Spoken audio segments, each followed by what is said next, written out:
Quand j'étais petite, j'avais très peur du monstre sous mon lit. Un peu comme le croque-mitaine. Oui, mais ce n'était pas totalement la même chose. Mes parents l'appelaient le voleur d'innocence. J'en avais extrêmement peur.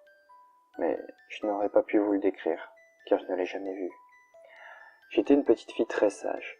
Et pour cause, mes parents se servaient de ma peur pour me dissuader de faire des bêtises, ou bien m'obliger à leur obéir.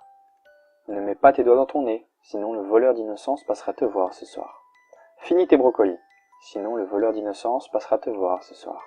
Il me mettait en garde contre lui, mais me voyant paniquer, il me donnait quand même quelques conseils. Si le voleur d'innocence passe te voir, il ne faut pas que tu fasses de bruit. Cache-toi les yeux et ne bouge pas, comme ça il partira au plus vite. Mais bien sûr, je n'étais pas parfaite. Le moment où je faisais des bêtises arrivait tôt ou tard, malgré les avertissements de mes parents. Et c'est comme ça qu'il m'a rendu sa première visite. Je m'étais couché un soir où j'avais fait tomber le vase préféré de ma mère. Je dormais, et j'ai été réveillé par quelques coups venant de sous mon lit. Puis des grognements et des rires. Je voulais partir à toute vitesse, mais je me suis souvenu des conseils de mes parents. Ne pas crier, ne pas bouger, me cacher les yeux. Et c'est ce que j'ai fait. Puis je l'ai senti sortir de sous le lit et se glisser dessus. J'étais terrorisé et je pleurais. Mais je continuais à ne pas bouger. J'ai senti sa langue parcourir mon corps, et j'ai senti ses doigts me caresser les cheveux, jusqu'à ce qu'il s'arrête à mon entrejambe. J'avais mal, mais je voulais qu'il parte, alors j'ai continué de fermer les yeux, jusqu'à ce qu'il s'en aille. Le lendemain, j'ai expliqué ce qui s'était passé à mes parents. Ils m'ont répondu que c'était parce que j'avais fait des bêtises, et qu'ils m'avaient prévenu. Cela a duré jusque mes 10 ans. J'évitais au maximum de faire des bêtises, mais pour certaines je n'y pouvais juste rien. Et chaque fois, le voleur d'innocence me rendait visite.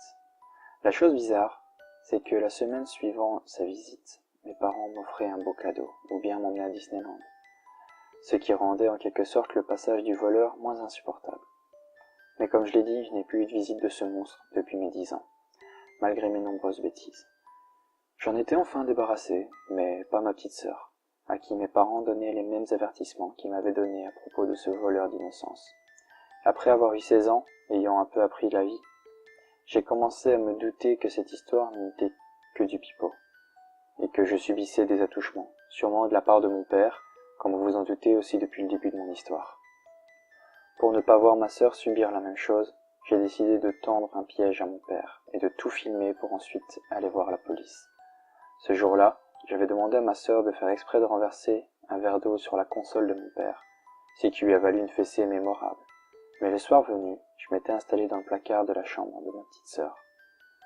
Comme prévu, quelqu'un est entré, quelque temps après, et s'est glissé sous son lit. Je n'ai pas pu voir de qui il s'agissait dans le noir, mais une fois sorti de sous le lit, il a allumé son portable pour filmer ses actes. Ma sœur avait la même position que moi, les mains devant ses yeux, et ne voyait rien. Mais moi je l'ai reconnu. Ce n'était pas mon père, c'était Ed, notre voisin. Il était sur le lit, il lui faisait des attouchements. Je pouvais sortir à tout moment et mettre fin à ses actes, mais il aurait sûrement détruit ma caméra et les preuves avec. J'ai beaucoup pleuré silencieusement, mais j'ai tenu bon, et peu de temps après, il est enfin sorti de la chambre de ma sœur, qui s'était endormie. J'avais enfin les preuves pour faire cesser ces atrocités. J'étais quand même rassuré que le monstre n'était pas mon père, mais le voisin. Après tout cela, on allait pouvoir continuer notre vie de famille, sans cette abomination qui pesait sur nos vies. Mais ma joie est vite retombée quand je suis passé par le salon pour me rendre dans ma chambre.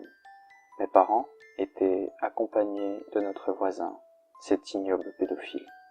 J'ai pensé qu'il avait prétexté à aller aux toilettes pour aller voir ma sœur, mais c'était autre chose. Il avait des billets dans la main, et les a tendus à mes parents en disant « Bon, 300 comme d'habitude, appelez-moi pour la prochaine fois ».